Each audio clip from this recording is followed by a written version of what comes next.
बता रहे कि एक दो मित्र थे, वो अपने नगर से मानो बंबई गए कमाने के लिए। अब बड़ी मेहनत करके पैसा कमाया, धीरे धीरे और पैसा बढ़ाया, फिर उन्होंने एक होटल खोल लिया।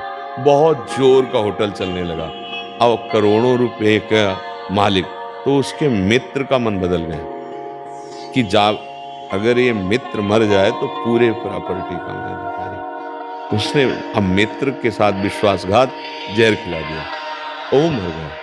सारी प्रॉपर्टी बेची, खूब जमीन गांव में खरीदी, व्यापार बढ़ाया गांव। अब गांव में जब पूछा कि तुम्हारे साथ जो मित्र गया था, तो उनका वो तो रास्ते से ही अलग हो गया था, हमें उसके विषय में कुछ नहीं पता। और वहां गांव के लोग थोड़ी बंबई में देख रहे थे, लेकिन जो देख रहा था वो रचना कैसी रचता है। अब ब्याह हुआ, कुछ दिन बाद गर्भ रहा, बढ़िया पुत्र पैदा हुआ। अब तो खुशी ही खुशी। उसको देखो, अधर्म का परिणाम बाद में समझ में आता है, पहले इतना मीठा लगता है कि उसको मारा तो देखो कितना मंगलमय हो गया। जमींदार हो गए, व्यापार बढ़ गया, ब्याह हो गया, पुत्र हो गया। अब पुत्र स्वस्थ और इतना लुभावना कि माता पिता दोनों आकर्षित उस पर। अब पढ़ाई लिखाई में इतना ग्रेजुएट, अब उसको अमेरिका भेजा, पैसा खूब था, वहां पढ़ना लिखना शुरू किया, बीमारी शुरू हो गई। अब वहां से अब यहां से बेचना शुरू किया। पहले रुपया जाते रहे, फिर जेवर आदि बेची, फिर संपत्ति बेचना, जो जड़ संपत्ति खेती आदि। धीरे धीरे धीरे कर्जा ले लिया, करोड़ों का कर्जा ले लिया। अमेरिका में औषधि चलती थी, जब नहीं रहा तो बचाने भर का पैसा तो उसको वापस बुलाया। गोद में ऐसे रख के रो रहे थे कि बेटा अब कुछ नहीं बचा, करोड़ों का कर्जा हो गया, अब क्या करूं। तो मुस्कुराया और कहा, दोस्त समझे, तुम मुझे दोस्त बोलते हो बेटा?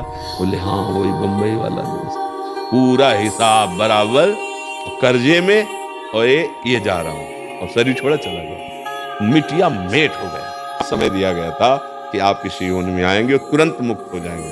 तो देखो, हम लोग अपने अज्ञान के कारण मेरा बेटा जन्म लेता, मेरा बेटा नहीं, जीव कर्मानुसार जितने सेकंड के लिए, जितने मिनट के लिए, जितने दिन के लिए, जितने महीने के लिए, उससे ज्यादा नहीं रहेगा। जवान लोग चले जाते हैं, नहीं कोई जरूरी थोड़ी कि बूढ़ा होकर के मरे। आप तो सब देख रहे हैं, प्रक्रियाएं देख रहे हैं।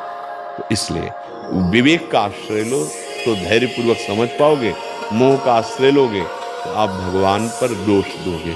उस जीव को केवल इस योनि में इतना ही आना था। अब यह मुक्त हो गया, पता नहीं, या किसी और योनि में गया, ये तो भगवान जाने, क्योंकि ये सारी बातें उनके हाथ में है। या तो जो उस कोटि के हो, अपने तो केवल उनके विधान को जानते हैं कि भगवान का विधान।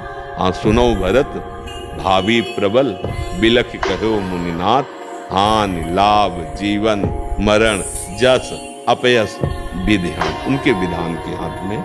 इसमें असंतुष्ट मत हो, उस जीवात्मा का उतना ही समय। और कहीं ना कहीं हमारे कर्म होते हैं, हमारे कर्म का संयोग बना, तभी तो जीवात्मा इतने दिन के लिए आया और हमें तो पैदा कर दिया। माँ को कष्ट हुआ, हृदय को कष्ट हुआ, आशा हमारी छेदन हुई। हमारी आशा थी कि हमारे कुल परंपरा को चलाने वाला बालक, ये हमारे कर्मों से होता है।